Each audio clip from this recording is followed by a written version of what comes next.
Hello everybody, again welcome back to our channel, and in this video I will be showing you how you can simply go ahead and see your Snapchat messages without actually having that read receipt right there.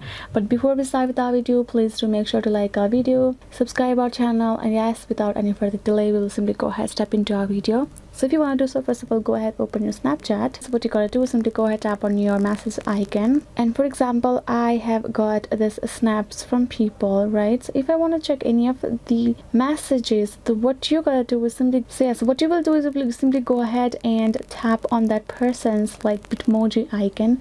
For example, it's this one. I will tap on it and I will simply swipe to my left, and now I will be able to open this person's chat over here. So as you can see, I have opened it right here. Now I can see whatever messages he's gonna send me right there, and I will again drag back to its place.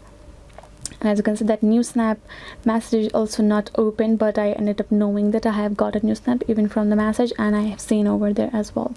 So yes guys, this is how you can simply do it. Go ahead, go to that person's profile, swipe to your left, check it, and you can switch your fingers as well, check it back to its place, you're good to go. So yes guys, this is how you can simply do it. I hope this video was helpful, and yes, thank you so much for watching. I'll see you guys next time.